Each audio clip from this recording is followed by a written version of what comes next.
BFM Business, intégral placement, idée de fond.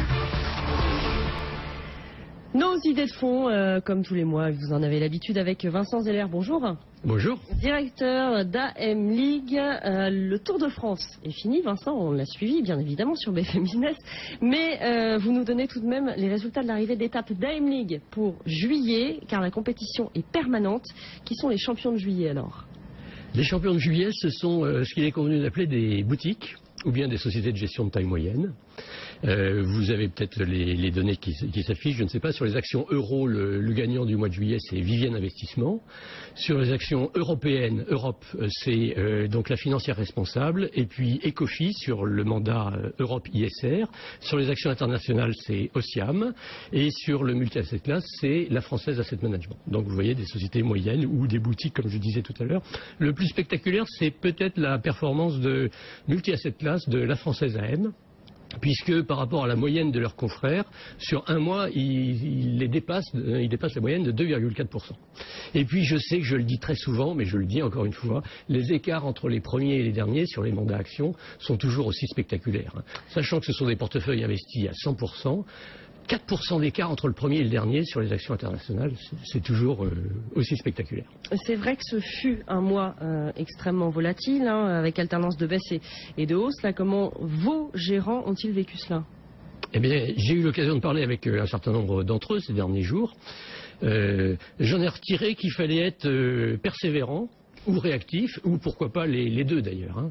Réactif, le meilleur exemple à mon avis, c'est Vivienne Investissement. Laurent Jaffrès me disait, nous, dès que notre indicateur de risque, de bon risque, comme le cholestérol, dès que notre indicateur de risque nous a donné le top, hop, on est redevenu plus agressif à l'intérieur du mois.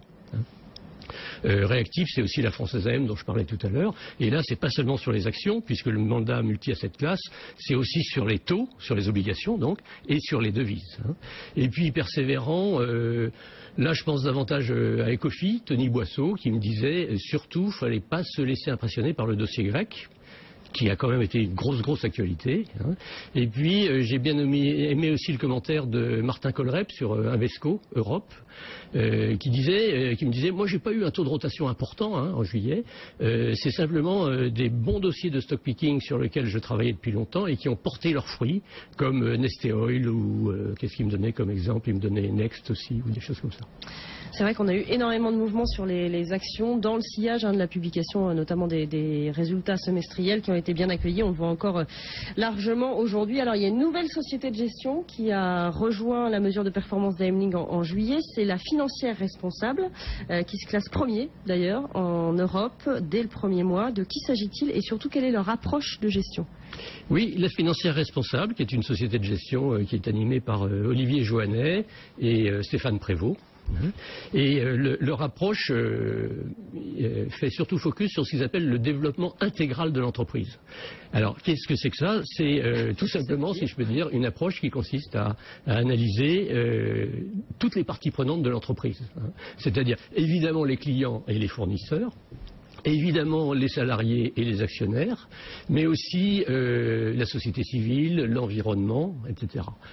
Et donc, quand ils analysent une entreprise, en fait, ils en déduisent, ils analysent ce qu'ils appellent son empreinte écosociale. Voilà. Et donc c'est dans l'esprit de l'investissement responsable, mais ils ne veulent pas être strictement photographiés comme des gens de l'ISR, et c'est donc la raison pour laquelle ils sont présents à la fois sur le mandat Europe ISR, c'est la moindre des choses si je peux dire, mais aussi sur Europe ordinaire si je peux dire, et sur Euro, parce qu'ils considèrent que les aspects financiers et extra-financiers sont complètement intriqués. Donc ils ont, sur ce premier mois pour eux, mois de juillet, des bons résultats. Mais je suis sûr qu'ils sont les premiers à dire, mais attendez, un mois, c'est pas significatif. Donc on va voir ça plus tard. On verra effectivement. Rapidement, dans la perspective là, des prochains mois, quels sont les secteurs auxquels vos gérants croient ou ne croient pas? Et je sais que vous avez des clauses de confidentialité, oui. Gérant par gérant, mais globalement, oui. Ça donne quoi? Voilà, globalement, on peut en parler. Gérant par gérant, on ne peut pas en parler.